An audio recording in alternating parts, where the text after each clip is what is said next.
go. Here we go. So now is the time that the system of I know a guy political patronage in Rhode Island is over. In the front page journal article of the Providence Journal on Monday, July 18th, 2022, the old boy network of political patronage was exposed. I've known about and complained about this system for years, but to no avail. To no one, it seemed, wants to rock the boat because the political stranglehold by the legislative leadership on these patronage dollars is so strong. What I did not know until reading the article in the Journal is how entrenched my opponent is in the system. The article reveals that $75,000 in legislative grants are in Senator Goodwin's name alone, the #1 abuser of Rhode Island taxpayer dollars. Let me tell you how I first learned about legislative grants. Over 20 years ago, I was working on a community project and sitting in on a board meeting and looking at the budget. There was this large grant that came from the state of Rhode Island. And I asked about it, and they said, oh, that's a state grant. And I go, okay. And for 2 years, that grant was there. And then people started expressing some concern in the third year. They said, we're not sure if we're going to get the grant again this year. And I asked why. And they said, well, our senator used to be in favor with the leadership, but there's been a change, and the senator is no longer in good relationships with the leadership, and that grant may go away. And I was sitting there thinking all this time, we got the grant because we were doing this great program, and it was because of merit. And it turned out it had nothing to do with merit. It had everything to do with who knew who. As a leader in the nonprofit world in Rhode Island, I remember being in conversations with a number of other nonprofit leaders. We never did anything with legislative grants in our organization, but a number of people I worked with and respected did. And I remember talking to them at that point saying, I'm really concerned about this system because it's political patronage and it's not based on merit. And almost to a person they said, shh, don't say a word, because we know it's corrupt and we know it's a bad system, but we rely on those grants. So people keep quiet. And it's the same way with many political leaders. They get these grants, they're able to take the money home, and nobody wants to talk about it. I know today I'm the skunk at the picnic. I'm talking about a system that everybody knows needs to change, but nobody wants to talk about it. It's time to talk about it. Let's be clear. The recipients of these grants are often worthy organizations helping some of Rhode Island's most vulnerable residents. Many of these organizations are worthy of state funding. In my proposal, as detailed in a moment, these organizations will still be able to apply for support from the legislature, but in an open and apparent way. Let's face it, legislative grants exist for one purpose. They exist to give the leaders of the legislature ironclad control over legislators.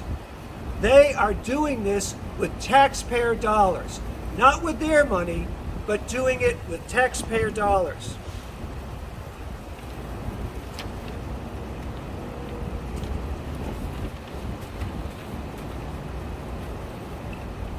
The process is murky at best.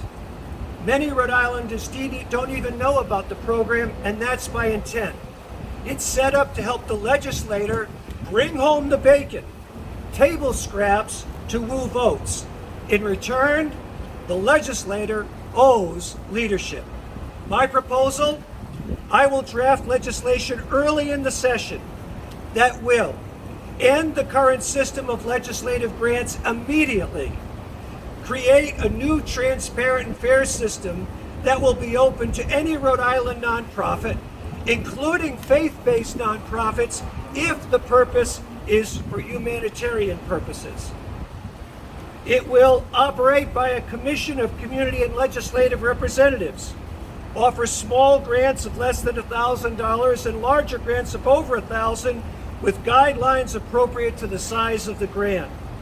Awards will be based on the quality of the proposal, not on how close your organization is to a political person that you know. I invite my opponent, I challenge my opponent to join me in taking my vote is not for sale pledge.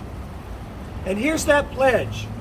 I pledge not to engage in the current process of legislative grants and to work for a more open, transparent, and fair system of allocating money to nonprofits for humane purposes and humanitarian purposes. I pledge to work with you if you are a nonprofit currently getting state grant money through the legislative grant process. I pledge to work with you to quickly create a new system of grants that will be open and transparent and fair. I will further pledge to work with you to help as I can in fundraising efforts to help you make more of an impact on the lives of many more Rhode Islanders. Thank you. Glad to take any questions. So first question, do you have any particular objections to any grant that Mary Ellen sponsored? I looked over Mary Ellen's grants quickly, and I did not have time to look at the actual grant request. I just looked at the grants in terms of the organizations, and nothing jumped out at me as horrible. The point here is not that the recipients of the grants are necessarily horrible.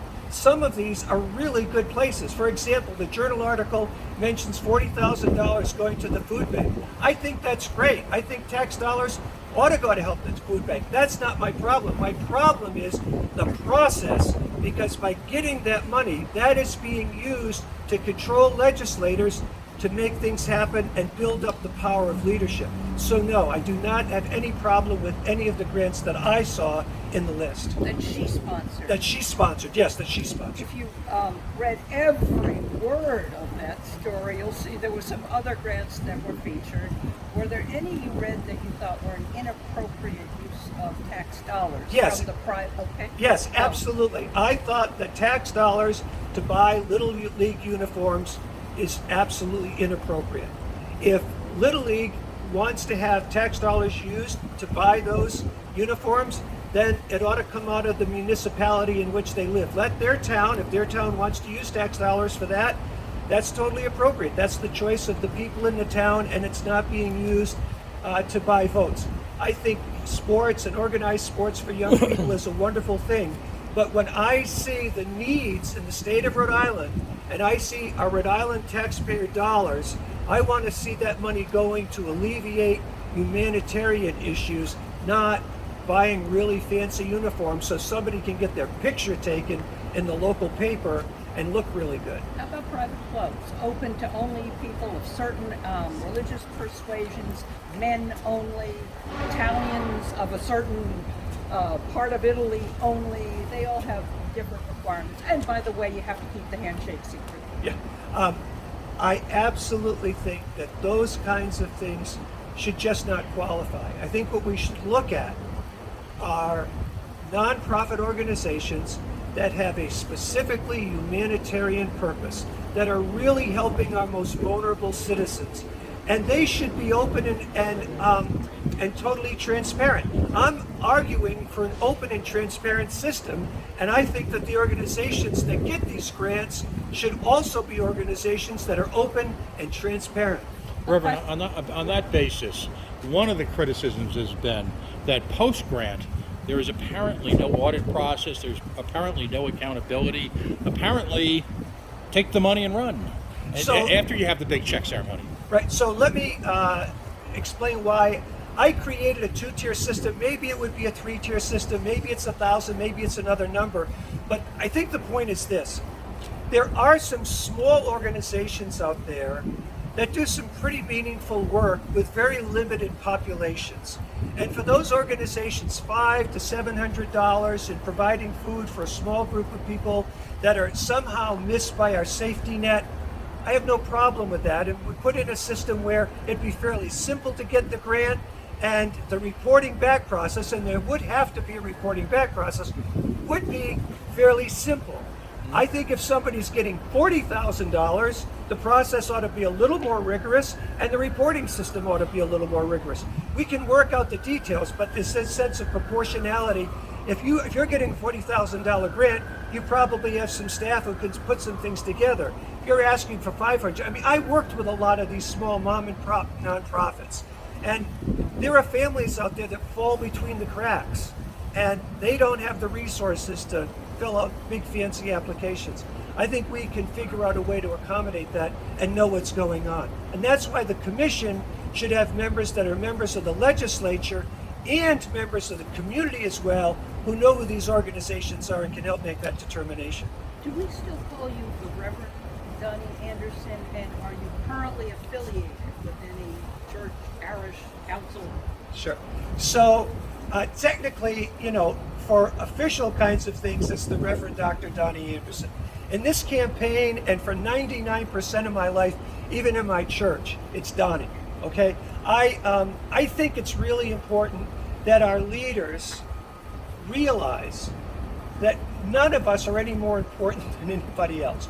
We're all trying to figure this out together, and we live in a marvelous state, and we're surrounded by some pretty incredible people, but none of us are more important than the other. And so I use Donnie, and yes, I am half-time minister of a United Church of Christ, Pilgrim United Church of Christ in New Bedford, Massachusetts. So I live here right down the street, and I commute back and forth. And it's a wonderful break for me to be able to act out and live in the two really important areas of my life. And it is a part-time position. Almost everybody here has another job. Right, yeah, this is definitely a half-time position. And a lot of the work actually now, because of the way work is done from my office in my home. And the times when I'm most in need at the church is not when the legislature's meeting. So for me, it's kind of an ideal separation of work. Will you be reaching out with this pledge to trying to get other folks who are either currently elected or grassroots opposition to the power elite to sign on to this pledge with you? So today, I want to reach out to Senator Goodwin. That's my focus today. I will be happy to share this and encourage other legislators to sign on to this, especially after I'm elected. But right now, my focus is winning this election and talking to my opponent about her record. Not about personality, not about anything else, but about record. And she has a record here. She has really used this system. And I think when you use taxpayer dollars to influence other legislators to go your way, I think that's bankrupt, and I don't think it's appropriate, and I think we need to change that. Some of the grants that went out seem to, in my mind anyway, uncomfortably close to church-state separation. It seems to violate that in some way. They're thinking about the ones that go to the abortion counseling, or even to the Masons, the Freemasons and stuff. And so that seems to be another issue. It's like a way of bypassing that. Can you speak to that as a minister? Absolutely, and that's why I suggested here briefly, but we would go into more detail.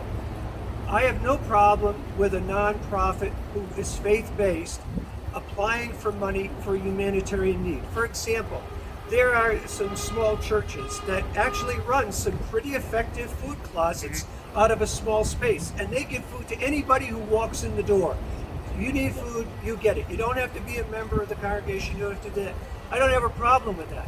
I do have a problem with, there was mention in the article about one organization that bought some sort of vestments or using the money for any sort of religious purpose. State money should not be used for that. Let me just tell you a true story about me today. I really wanted to use a platform today and have my little sign in front, right? Our yard signs won't be here till Thursday, but I didn't want to wait till Thursday so I could have official signs. So I said, well, we'll go today without the official signs. I couldn't find a podium last minute, but I was at my office in New Bedford last night. I could have easily brought a podium from my church and used it today. There is no way that I was going to use a church-owned podium for a political event. Yeah. We need to make that a firewall that cannot be penetrated, and anything that even smells like it's crossing the line ought not to be engaged in. We need to keep that line ever so separate. And I'll tell you why I feel that way as a religious person. Whenever the faith-based community and the state get too close, the faith-based community always loses. Always, always, always. It's not good Roger Williams had a great idea. It was radical then. It seems to be just about as radical now as it was back then. But I believe in that with everything that I am. And absolutely. That's why I said humanitarian purposes only, clearly and explicitly. Also, one other thing. In your article, they mentioned Blake Filippi has a ongoing lawsuit on this, correct? And so I was wondering if you've talked to Blake at all, or if you're interested in pursuing that, or how that would stand. So I noticed, I read with interest about that lawsuit. Mm-hmm. I had heard about it before and it just hadn't really penetrated. Not sure. Blake and I probably have bumped into each other in this building. I mean, we both logged in enough hours here. Sure. But I don't have any specific recollection. My guess is that probably 99% of the positions I take politically would be different than his. But this is one where I think he's 100% right. Yeah. And certainly agree with what he's doing, and would be, I haven't thought about joining him in any particular way, but certainly I would testify in behalf of this and work to see him be successful in that, because look, we all know this. There isn't somebody, no one is standing around here, thinking like they don't know this doesn't happen. It happens all the time, and nobody wants to raise their hand and say, we need to call a halt to this. Well, I'm not beholden to anybody. I don't owe anybody anything. I've got nothing to lose. All I have is my integrity, and I want to run on what I think is best for the people of Rhode Island and best for the people of Senate District 1. And so I'm going to raise my hand. Sorry, I jumped in. No, no, there last okay. time. I'm going to have to scoot. But my last question is, are you running with the co-op, or are you running under somebody else's umbrella? No, I am running alone. Okay. I have been endorsed by the Career PAC, and I'm very pleased to have their endorsement. I have applied for the endorsement in several other organizations. I have heard from one that's not public yet, so I have applied for endorsements, but I'm not affiliated with the co-op. I have great friends that are running with the co-op, and care for some of those, a lot of those people, but I decided to run alone and do my own campaign. Understood. I have to leave Thank you. you. Thanks, Bye. Catherine. Thank you. All Just set? one or two quick questions. Outside of the clearly moral, let the Providence Fire Department go by. This is more of a philosophical question. Based on your reputation in the clergy and as an activist, you do have a moral pulpit that you're able to speak from. Yes. In addition to a religious pulpit, and that's very powerful. And I think a lot of people will be emboldened by the fact that you're using that moral pulpit to advance something that is so pro-taxpayer. Egregious. Let's call it Yeah, egregious, and fight right? something so egregious. So the question, though, is always the challenge. You've got a list of people, both sides of the aisle, who are getting the checks in the mail, and they all delight. I mean, at a certain point in time, all the community newspapers, 5, 4, 3, 2, 1 now, will be posing with the big check. Right. All right? Yep. How do you appeal to their sense of right and wrong on this? Just let me throw that out there. The only way I can respond to that is this, is to, by me coming out as a candidate and making this an issue in this election, it provides an opportunity for people to raise their hand and say, you know what, we've thought this a long time, we're glad somebody's saying something about it, and we want to join with them.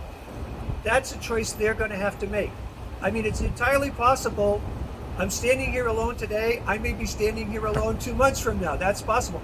That's not what I'm concerned. My concern is that I do what's right and that we raise an issue that has long been neglected and everyone knows it, and it's about time we raise this issue and we talk about it. Great. One last campaignish question.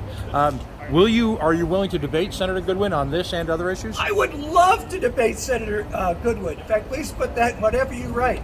I would love to have a conversation with Senator Goodwin. She has a record, and let me say this, Senator Goodwin's done a lot of good things. My issue here is not with a number of good things that she did, but there are critical issues that Senator Goodwin, I believe, has been wrong on. And for me, the most important issue is her position on a woman's right to make the moral decision about what happens with her body. And who has moral agency in issues related to health care? Is it the state of Rhode Island that gets to make moral decisions over people's lives?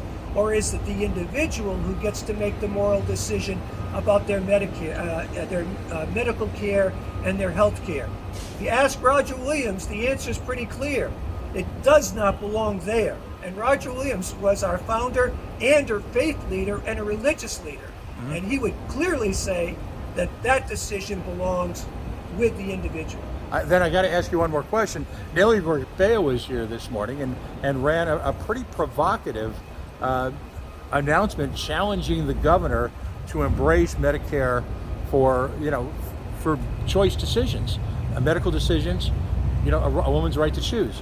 Are you also calling on the governor? Where do you stand on Medicare for to support choice? It's very clear in my literature and the things that I'm doing that the main reason I'm running is because of the EACA, the Equality and Abortion Coverage Act, which removes the state legislation and the state intent to deprive people on Medicaid and state workers of full abortion coverage. That decision to do that, in my mind, was an immoral decision, and I wasn't here to hear Nellie make her plea, but if her plea was as you just represented it, then I would agree wholeheartedly with that. The governor should do what he can to change this, and it should be confirmed by the legislature. The EACA should pass, and it should pass early in the next session. Great. Thank you very much. Thank you.